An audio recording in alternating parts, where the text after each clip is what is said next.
မင်္ဂလာပါရှင် review ကငင်းကနေပြီးတော့ပြန်လည်ကြိုဆိုလိုက်ပါတယ်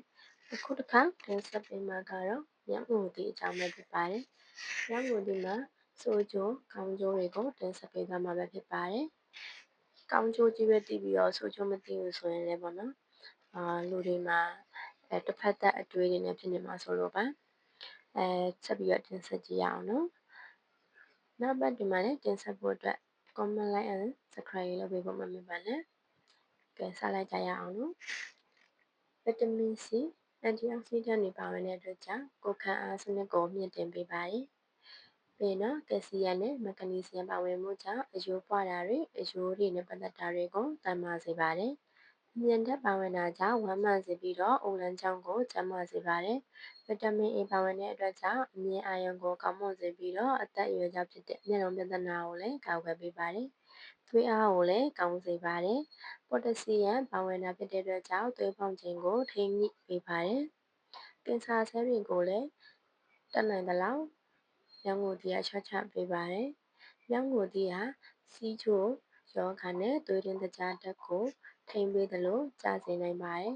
။ပြီးရင်တော့ပရိုတင်းသံဓာတ်ကယ်ဆီယမ်ပိုတက်ဆီယမ်စတဲ့ဟာတွေကအုံနောက်ကိုကျန်းမာစေပြီးတော့စိတ်လည်းကြည်လင်စေပါတယ်။ဆလိပ်ဖြတ်တာကိုလည်းကူညီပေးပါတယ်။ဘာဖြစ်လို့လဲဆိုတော့သူကနီကိုတင်းဒီဖြတ်တဲ့ဟာပါတဲ့အတွက်ကြောင့်ဖြစ်ပါတယ်။ပြီးရင်တော့လေဖြတ်မှုကိုကာကွယ်ပေးပါတယ်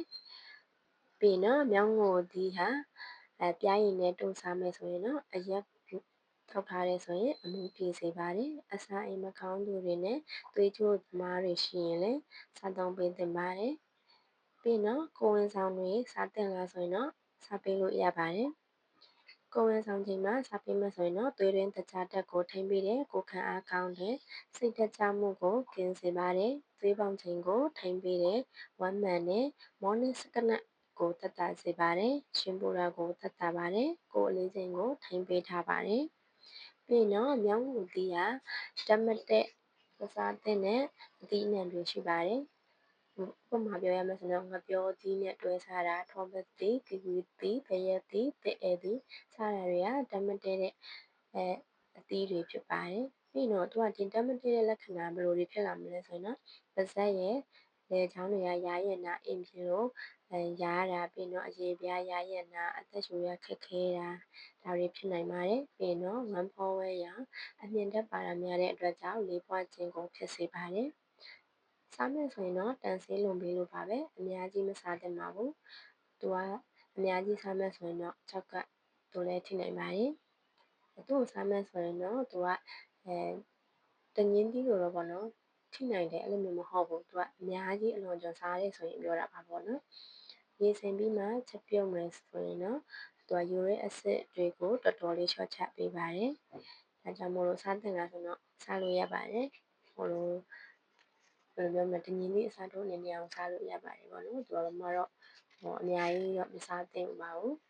ဆိုချိုးအနေနဲ့ကတော့ခေါက်ယောဂနဲ့ကြောက်ကယောဂရှိသူတွေဆိုရင်တော့မစားသင့်ပါဘူးရှောင်သင့်ပါတယ်ဒါမှမဟုတ်အလွန်နည်းတဲ့ပမာဏနည်းငယ်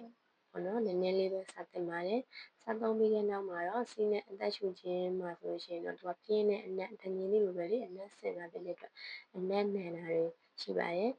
ရေများများတောက်ပေးရင်တော့ရော့သွားမယ်တတ်တာစီမယ်ပေါ့နော်ဒီဟာကတော့ပတ်ဝန်းကျင်မှာတိတ်အဆင်မပြေပါဘူးအဲ့ဒါကြောင့်မို့လို့ပေါ့နော်ဒီမြောက်ငူတီးကိုစားမယ်ဆိုလို့ရှိရင်ကောင်းကျိုးတွေလည်းရှိတယ်ဆိုးကျိုးတွေလည်းရှိတယ်ချက်စားမယ်ဆိုတော့တော်တော်လေးကိုတော့အဆင်ပြေပါတယ်စားလို့လည်းတကယ်ကောင်းပါတယ်စိတ်ရင်းချွေချွေလေးနဲ့ပေါ့နော်ဒီဟာနည်းနည်းပြောမယ်ဆိုတော့ရှားပါတဲ့အသီးဖြစ်တဲ့အတွက်ပေါ့နော်ဝယ်ရတာတော့ဈေးတငင်းသီးလောက်တော့မပေါ်ဘူးလို့ထင်ရပါတယ်စားကောင်းတဲ့ကျမကြီးစေတလက်ကိုစားသုံးနိုင်ကြပါစေလို့ကြံပြပါတယ်တန်ဆင်းလွန်ပေးပါချင်ပြီးတော့စားကြဖို့အတွက်မျှော်လင့်ပါတယ်အားလုံးကိုကျေးဇူးတင်ပါတယ်နောက်ပတ်မှာဘယ်လိုမျိုးတွေတင်ဆက်ပေးမလဲဆိုတာကိုစောင့်မျှော်ကြည့်ရှုပေးကြပါအောင်နော်ပြီးရင်တော့ like and subscribe comment ရေးပေးဖို့လည်းမမေ့ကြပါနဲ့ရှင်အားလုံးကိုကျေးဇူးတင်ပါတယ်